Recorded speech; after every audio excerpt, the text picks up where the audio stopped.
It's Halloween, I hope. As I'm writing this, we're currently midway through October. I absolutely should have started working on this earlier, but Halloween! And I could be using this wonderful holiday to dive deep into some of my favorite works of horror, a subgenre that I do not think I could live without, and is multiple of what I believe to be the greatest works of art of all time.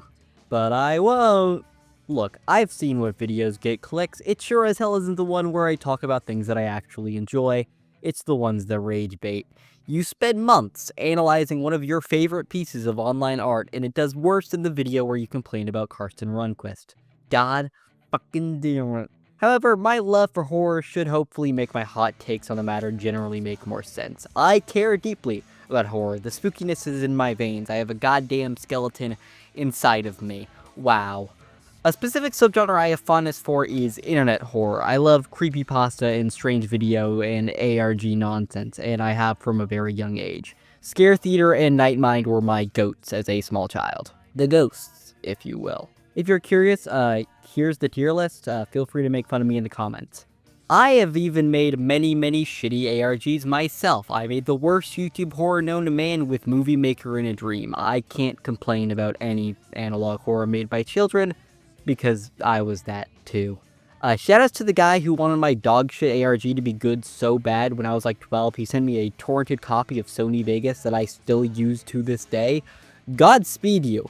No, I don't need to get a newer copy. It's fine. It works. And then years later, I end up actually working on a successful and good one. Well, meow my biscuit. Aren't you a worthless little fat cunt, stupid little bitch? So I think that shows we can change. People can change. People can change. Anyways, I'm putting all this out there to say that I care deeply about online horror. I've been invested in it for most of my life. I've worked on some, and multiple of these fuckers are genuinely some of my favorite pieces of art in the 21st century. I am being dead serious there. So I mean this with true love and respect when I say that there has been barely any interesting internet horror for years, and it's all this fucking flower's fault. It takes a lot to make a stew. A pinch of salt and laughter too. Alright, we should be honest here. That was hyperbole. The fact that there has been barely any interesting internet horror for me is probably just because I don't follow it as closely anymore, as well as my own separate ramble about how internet horror YouTubers just suddenly kind of transformed into true crime YouTubers without any warning. There aren't really any people talking about unfiction anymore. We are long past the days of meat sleep. The only thing that gets clicks now are real murders, which is kind of depressing, but whatever. But yes, there are reasons why ARGs have been on a downtick. That is not the reason I complain about in this video. I think that's a very minor aspect, and even with the other reasons why ARGs have kind of been downhill, there's still good shit being made. Marble Hornets, one of the most legendary works of internet horror ever made, came back this year with a fucking killer miniseries that expertly lampoons shitty film grads. If you haven't seen Rosswood, you should. It's great. Hell, some of the best recent internet horror projects I've seen recently, like Shipwrecked 64 or 3D Workers Island, literally do the exact trope I'm going to complain about this video for like 20 minutes. So it's really all about execution. I just wanted you to click and get angry at me, because clearly that works. This video is not really meant to be a big takedown of what I talk about here. This is more just me rambling about something I find interesting in the horror scene. I put nowhere near as much effort into this script as like the Bonnerland video or the one that I'm working on currently. This should not be taken as like analysis or critique, really. I'm just talking. Alright, I'm sorry. We should stop beating around the bush. What am I actually talking about here? Well, we need to have an honest discussion about bait and switch horror. The concept of a bait and switch is simple. Tell a person you have one thing and then boom, surprise, it's a completely different thing. Bait and switch. Now, when it comes to horror, it's specifically, hey, this is a cute thing for kids or whatever, and then, oh no, that's Gore of My Comfort character. Possibly the most popular example of this, and the one that comes to mind, is Don't Hug Me, I'm Scared.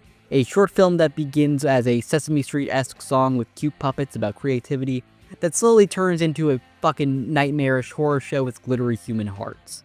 I think that gives you a good example of what bait and switch horror is. So why am I complaining about it? I quite like some projects that fit into this mold, clearly. DHMIS, unedited footage of a bear, Petscop, all probably some of the best in their class, and all of which do this. Well, to get into the flaws with the bait and switch formula, let's have a little bit of a history lesson. So the origin of bait-and-switch horror is a bit muddy and really depends on how you view it. You could say even the most basic Screamer video is bait-and-switch horror, and while I think that's only loosely related, the fact those two things are as close as they are, it'll come back later. But depending on your definition, you could absolutely say it about a lot of things. Possibly the most interesting pre-internet example I've seen name dropped is Ghost Watch, a British mockumentary that stages itself as a Ghost Adventures type live broadcast, proving paranormal activity is real, which seems obviously fake at first before slowly pulling the curtain back to show that, oh shit, ghosts are real actually. I don't know if this really fits, spooky stuff and ghosts are involved from the very beginning, but the bait and switch aspect is definitely here. You think it's a real ghost documentary and then shit starts hitting the fan. And it actually tricked people to the point where it caused moral panic. It was banned. That's fun. But I don't know, I don't think it fits all of my criteria. Another early example that doesn't quite fit is Happy Tree Friends, which is more bait-and-switch dark comedy, if anything. I think the kids' show turning into gore can be scary, especially for younger viewers, but the intention of this show is clearly comedic. It definitely set the groundwork for later attempts. This is very clearly influential on a lot of the things we're going to be talking about later, but yeah, no, this is comedy. The first major example of a traditional online bait-and-switch horror project is the block puzzle game Arisu Syndrome, but I don't find that interesting, so we aren't going to talk about it. Instead, we're going to talk about the second major example I could find, which came out only a few months after, a freeware puzzle platformer called Eversion. I wrote my opinion on this game, by the way, without actually replaying it, so we will see if I I might have to rewrite some things. The world's biggest Eversion fan, excited to play for the second time.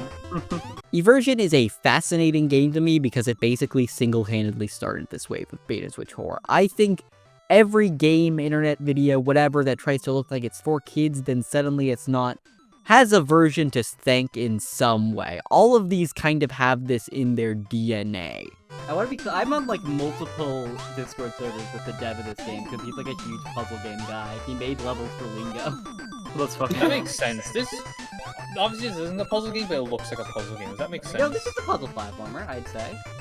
That's fair. Well, I guess right now I'm not seeing the puzzle, but that could certainly come later. The puzzle's trying to figure out how to control it. Hey!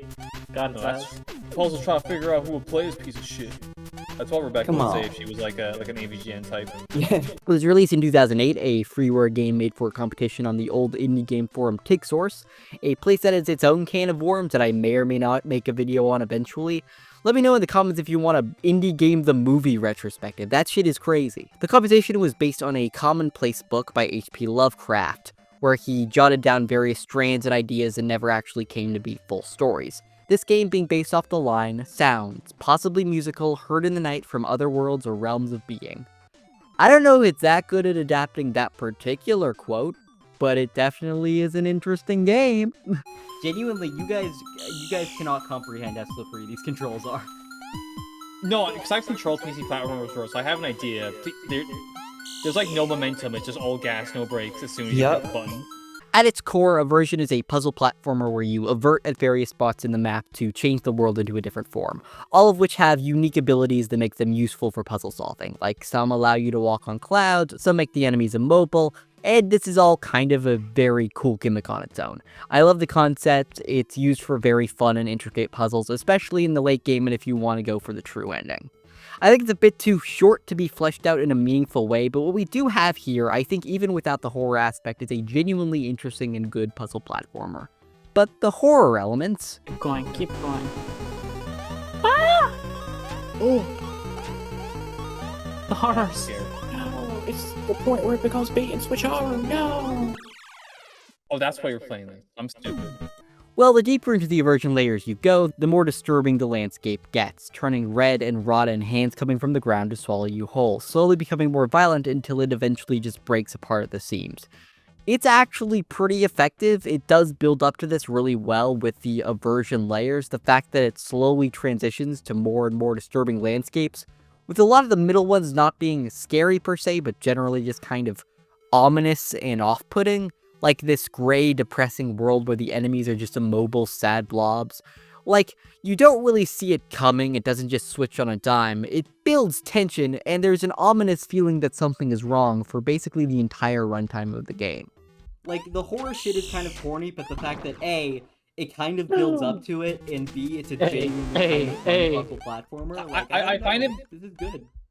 I like cute. it more that it is kind of like more goosebumpsy than trying to like legitimately scare you. It feels more like it will be scary for him. Yeah.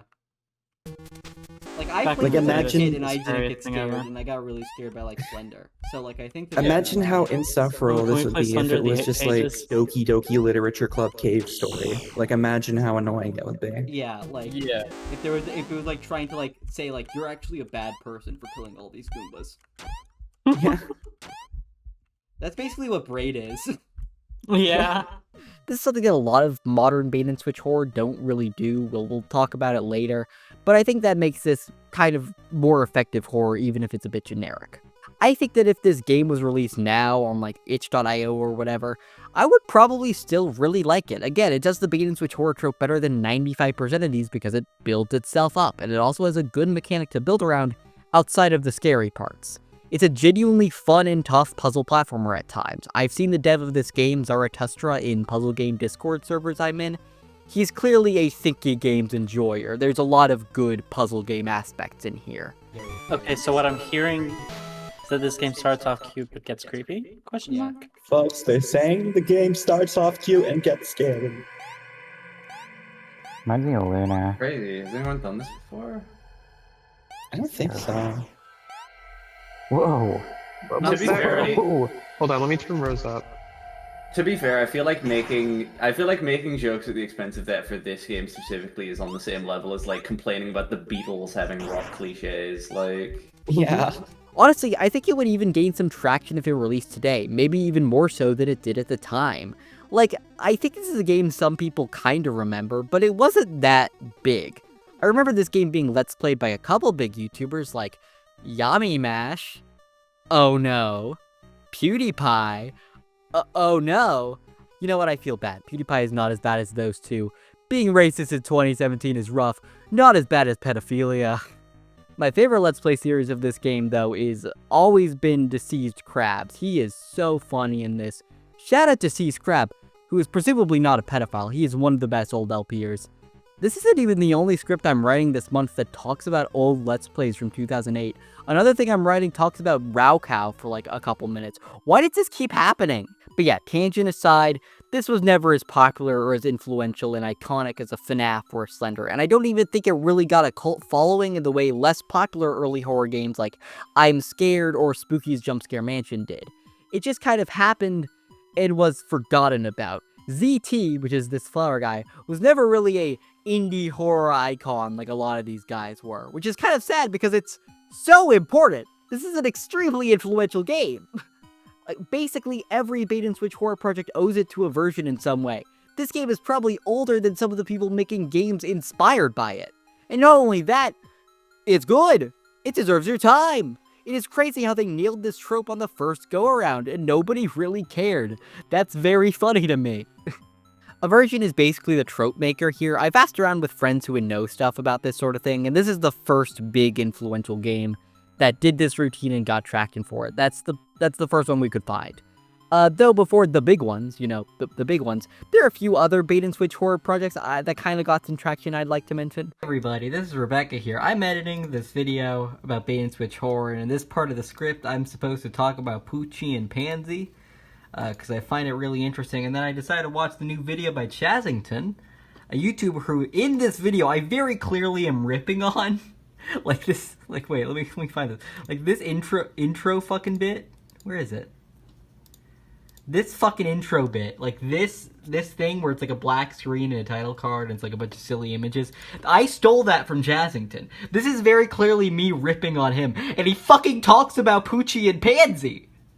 Like, makes all of the points that I was gonna make, one by one. He literally made the exact same joke I did. He calls this place a grandma house. I made that joke in my script, and he fucking did it. You can't have fucking shit. You can't have shit. Alright, I'm just gonna skip this. We're just gonna go straight to Don't Hug Me, I'm Scared. Fuck it. Let's talk about some gay puppets. I can see a dog. I can see a frog. Don't Hug Me, I'm Scared is the bait-and-switch horror. It is by far the most popular and by far the most influential example. And it only came out a couple of years after Eversion, so it was pretty close to actually being the first. And I find it possibly the most interesting example of the bait-and-switch horror phenomenon, for reasons we'll get into. The bit is simple, at least for the web series. We'll get to the TV show. 3 puppets hang out in a room. They get taught by a teacher who is really bad at their jobs in a silly musical number that quickly transforms to a nightmare with blood and guts. Then it ends and we all agree to never be creative ever again. And I think there are a few interesting things about how it pulls off the bait and switch, because it might honestly be the weakest part of an otherwise really good show. I want to be clear here, I love Don't Hug Me, I'm Scared. It's great, it's so funny and high effort, every song is so catchy, it is filled with clear love for the medium. The horror, especially in the web series, isn't great. I think the major flaw with it is the fact that it is a series. The moment you see the first one, you know the bit. You know it's going to turn fucked up and evil. It loses all effectiveness after you see only one video. It just kind of feels repetitive, like it's just like, oh, we gotta make this evil. And it doesn't make it effective at all. The subversion has already happened. You can't be shocked by it a second time, you know what's coming. Watching the entire series, I begin to dread the horror bits coming on because it doesn't feel like a surprise, it feels like an inevitability. Okay, when is this gonna get fucked up? Wrap it up! This doesn't mean that they don't have other great aspects to them. The character dynamics in this are great. It is so cool to look at. The puppets are so high quality. The songs are fun and it is very consistently funny, but it feels constrained to the bait and switch formula because it can't work twice. The best episode in this series is probably 6, which has no bait and switch horror at all. It is just straight up a meta deconstruction of the show itself, with some very fun satire and imagery in it.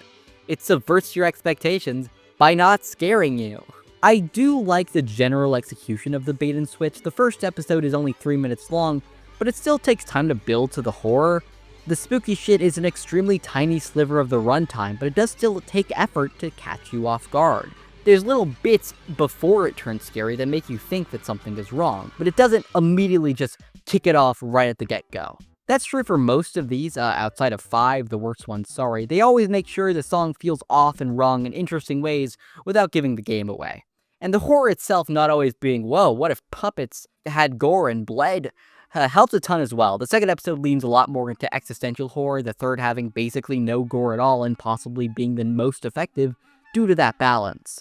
It's still going for something deeper than the switch. It's filled with so much love for puppetry that it can't not.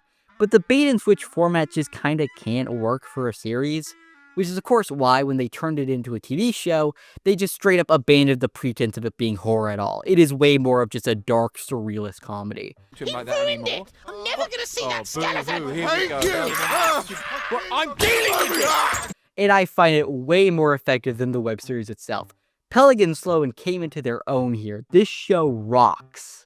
Yes, they do have to do the legally mandated spooky bit in each episode, but that's not the point here. The point is dry, dark comedy with these extremely stupid puppets who hate each other. It is insane how much more fun this show is when it's not leaning on the fact that it's a show for children that turns scary.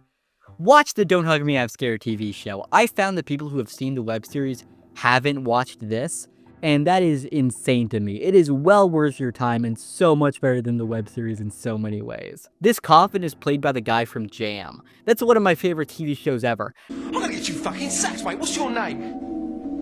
It's Mr. Lizard. Stop fucking me about! Fucking nincompoop. Come on, what is it? Mr. Lizard. Right, what's your boss's name?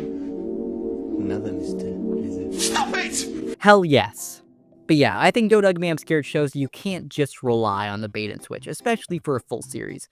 It stops being interesting after a certain point, and it can often feel like there's no real way to go. It shows the flaws that even the best executors of this trope can fall into.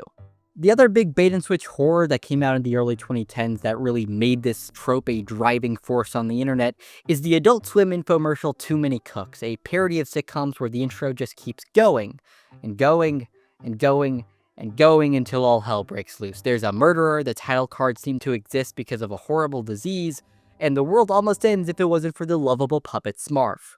And this is honestly like a half example of bait and switch horror, because whenever I watch it, I always think around like the 5-minute mark when the evil cannibal guy shows up. The entire rest of the video is just fucked up shit with the cannibal guy, and that becomes a bigger focus. but they still keep sprinkling in dumb shit. The horror aspect is not as major of a role in this as you might think. It's still really fun. The horror here can genuinely get to you, especially on a first watch. Like, the cannibal really seems to be a menacing figure. The chase scene through the set is incredible. That's such good tension. But it is clearly focused on just going through as many genres as possible, and horror is just one of those genres. I still think it's effective and absolutely influential. Too Many Cooks is one of the only YouTube videos where they changed the title font to play into the bit. It was huge at the time. It absolutely helped wave in the massive onslaught of bait-and-switch horror to come. But I think we kind of forget that it wasn't really the focus. More of a bait-and-switch comedy, if anything, but I don't think that makes it any less effective. A few months after this, Adult Swim released another bait-and-switch horror in the same series, one that didn't blow up like Too Many Cooks, but is still very popular and infamous, called Unedited Footage of a Bear. And I love this one so much, I am currently in the works on a big video, technically, about it. Associating it as a bait-and-switch horror feels so insulting, because this is so much more than that. This is a genuinely masterful surrealist horror short film that just happens to take the form of footage of a bear and also an ad for allergy medication.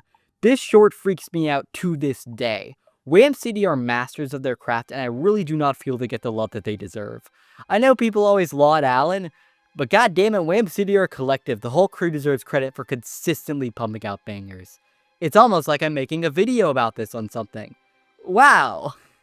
But yeah, best one here. Oh my god, banger.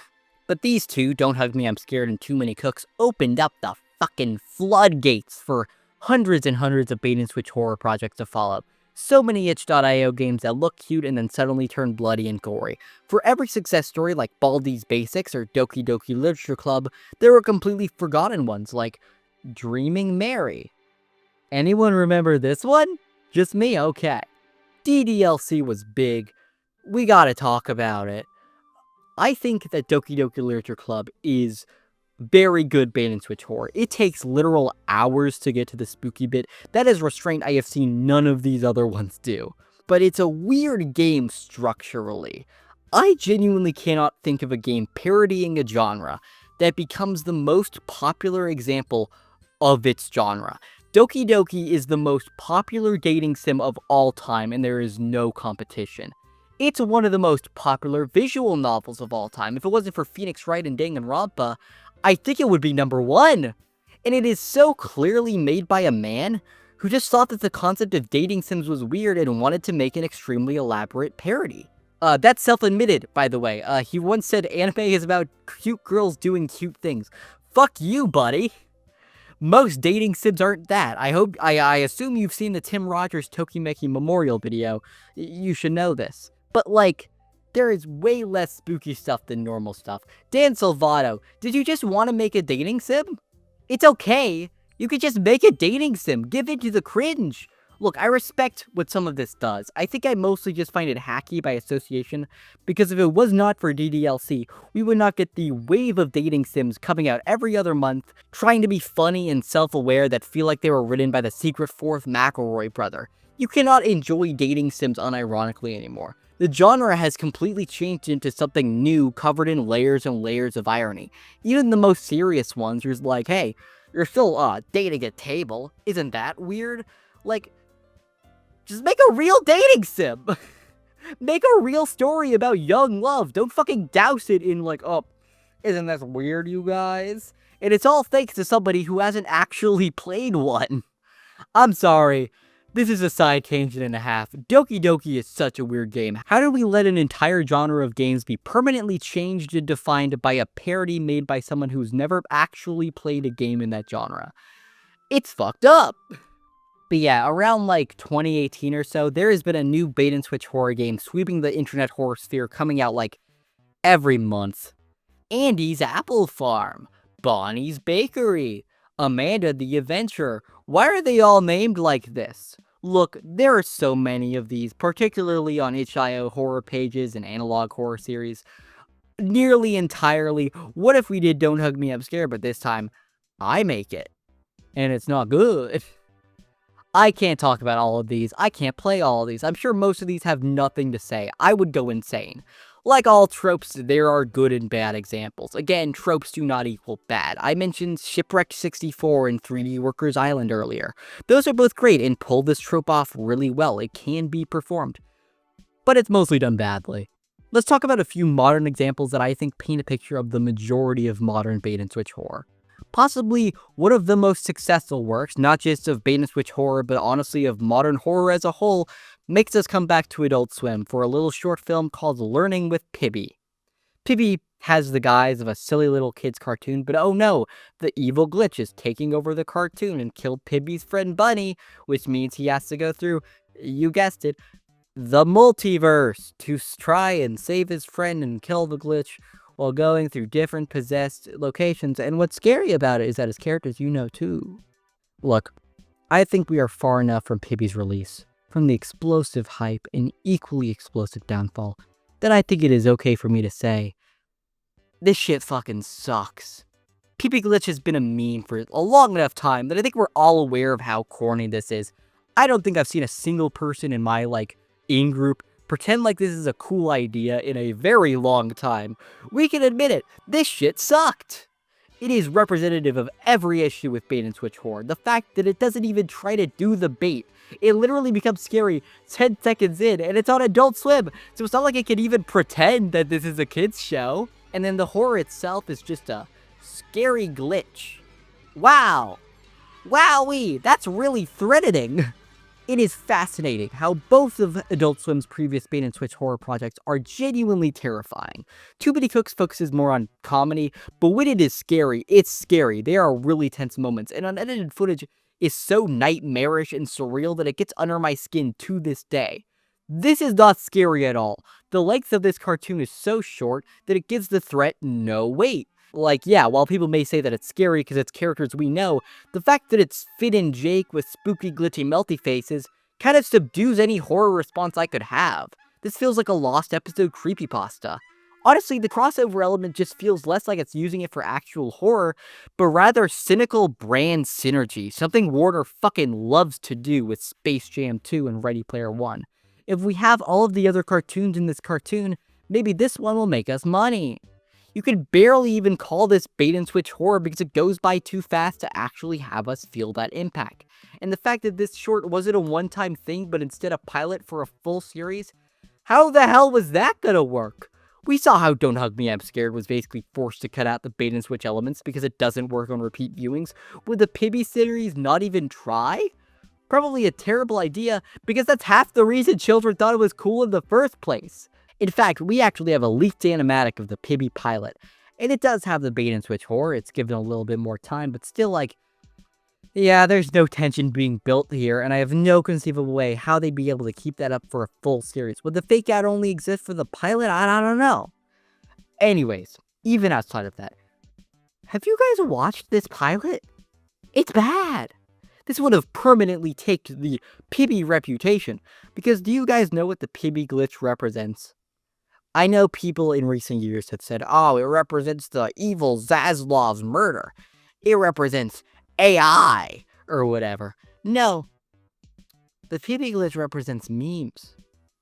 I'm not joking, they get possessed by the Pibby glitch, and they start talking in meme speak, with specific focus being given to the one stolen from AAVE, which is probably not purposeful, but is insane contextually. Pibby glitch is not meant to represent how animation is being destroyed by Zaslav mergers or capitalism or whatever. Pibby glitch is supposed to represent kids being on their cell phones and going 6-7. That is insane to me. It is so weird how nobody ever talks about how terrible this show was going to be if it got picked up, which it didn't, quite explosively in fact, because Pibby was huge. It was a fucking phenomena. You could not be on Twitter for a second without seeing a character get Pibby glitched. People acted like this was something truly revolutionary, something one of a kind, like Adult Swim hasn't done both bait-and-switch horror and reusing old cartoons in new weird contexts before. The general belief was that Pibby could save animation, which is fascinating because without even knowing how terrible the pilot would have been, it's still more lame multiverse corporate synergy just in a horror coat of paint. But, you know, it was still really successful. It's one of the most viewed videos on the Adult Swim channel. It has more than Too Many Cooks and unedited footage combined. I'm not mad. Don't put it in the newspaper that I got mad. It even came back for an April Fool's event, which is something that Adult Swim regularly does, where multiple Adult Swim shows got Pibby Glitched. It's more of the same, but I find it more annoying now that they're wrapping shows that I love into this multiverse nonsense.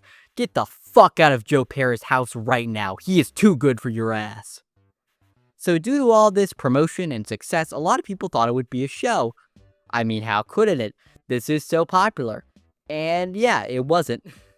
A lot of people blame it on Zaslav and the mergers or whatever, and saying it's an unfair cancellation. I mean, I wouldn't be shocked. There's been a lot of bullshit, especially with Adult Swim. Big rip to On Cinema and the Adult Swim streams. But, you guys, I think it was just going to be a bad show. I think they didn't know where it was going to go, clearly, based on everything they've seen. This is such a bare-bones idea. What if Cartoon Network shows were scary? It clearly did not have the depth behind it to support a full season if the underlying meaning behind the Pibby Glitch is seemingly dank memes. This is a perfect example of why bait-and-switch horror can be so bad in large-scale settings, especially serialized television. It's why DHMIS didn't go this route. You have to have a real reason to do the bait-and-switch, a motive, something deeper than it just becoming spooky and scary for it to be effective long-term, and Pibby never had that. It just had the Pibby Glitch, and that was it. The most recent big bait-and-switch horror project I could currently think of is the Flash game Sprunky. Look, this was made by a teenager. I feel bad being mean about this. This was clearly just a fun little game they made that spiraled out of control into a massive phenomenon. So I'm not gonna go too in-depth into it. But this is probably the worst example here. There is nothing to Sprunky outside of the shock factor of, oh, it's scary now. That's it. That's the entire thing. Again, I wouldn't expect a teenager to make great horror. It's just that this thing blew up to massive sizes. There are tons of knockoffs and internet slob content and people pretending like it's really, really scary. I have seen bootleg toys of this in festivals. I feel like I have to mention it, but like, Pibby was made by a team of adults who were paid to write, and this was made by a child. I can't treat this like it's the worst. Let's end this by talking about a really interesting counterexample of great bait-and-switch horror. Alex Bale's SpongeBob series, which hide within them a massive, multi-stage ARG titled Don't Feed the Muse, ending with multiple massive, genuinely gorgeous-looking and terrifying short films. I love these. They are so high effort and fun and really kinda scary at times, and something I find fascinating is that these SpongeBob theories blew up without most people knowing they were hiding an ARG. Those two things were entirely disconnected for a very long time. It is bait-and-switch horror, but the switch was quite obtuse. He was the SpongeBob guy. He wasn't the Don't Feed the Muse guy. It did become a lot more obvious later, but at that point the cat was kind of already out of the bag. This is one of the best modern examples of bait-and-switch horror because of how subtle it was. It took around 3 series for things to become really obvious, and even then it's basically just hidden at the end. It turns away from the endless stream of blood and guts for something much more haunting and mysterious. It does the exact opposite of what Pibby did. It doesn't blow the load away immediately. It was so well hidden that a lot of people only watched Alex Bale for the theories and didn't even notice the horror short films. The horror itself wasn't even just, what if kids' cartoon died violently? The form factor of the original theories are a core part of the horror as well. It's not just doing the bait-and-switch for shock value, it serves a purpose in the plot of the ARG. I don't want to get too deep into that. It's well worth researching on your own time, and there are tons of videos about Don't Feed the Muse. But it is well worth researching because it is so clearly made with tons of love and effort, and I think that it shows that bait-and-switch horror can be great, and there's still modern horror and ARGs being done to this day. I think that this video has mostly been a lot of rambling, but the core idea I want you to take from this is simple. If you're hypothetically a horror writer wanting to do a bait-and-switch horror project, focus on the bait, not the switch. All the best works I mentioned here build up the horror over long periods of time. They make the bait seem real. Use the bait in a meaningful way for the switch. Take unedited footage of a bear, for instance. That would not have worked at all if it wasn't made in the format of a drug commercial, and it uses the idiosyncrasies of that form factor to full effect. Too Many Cooks has so much fun switching between different genres. DHMIS desperately wants to feel like a real shitty British kids show. Tony, the creator of Petscop and 3D Workers Island, made multiple functional fucking games that feel real to really make the bait-and-switch hit home, which is a common theme among many of the great bait-and-switch horrors in recent years. Catastrophe Crow, Valverde, Shipwreck 64, so much love to make the core game they make terrifying feel at least kinda real. Hell, Eversion is a damn good puzzle platformer even without the spooky bits. They set up the rules in order to break them. Something like Pibby or Sprunky and the sea of miscellaneous itch.io and analog horror projects that I don't find interesting enough to mention don't really do that. They barely let you seep into the world, and even in Pibby's full pilot, it's only like a minute before shit gets scary. They clearly want to just get to the spooky part, when the bait-and-switch works plainly as a way to build tension. When they do get spooky, they barely use the structure of what they're parodying in interesting ways. What reason does Sprunky have to be an Incredibox clone? Why is Pibby trying to teach you things? Toy with the source material in order to make the transition feel needed. Think the name tag disease in Too Many Cooks. It works because it is a core part of the non-scary world being twisted and used for terror. It's not just these characters dying or being all bloody or shoving graphic images in your face, because that's cheap. That's not actually scary. That is basically a screamer with extra steps. Build tension, build a world and destroy it. Make things feel off before things truly go off the deep end. And when it does make the horror deeper than it just being characters you know too.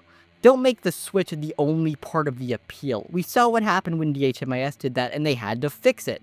Because yes, bait-and-switch horror can be great, but it's a goddamn tightrope, where if you're even a little bit lazy in execution, it just feels like repetitive nonsense. The same trope over and over, like you're stuck in a shitty creepypasta, with kids' cartoons and hyper-realistic blood. I am tired of so much internet horror just feeling like the same thing on repeat when we know it can be better. You can't pull off a bait-and-switch when there's no bait left on the hook. I'm Rebecca Kimple. Thank you for watching, and I hope you have a good night.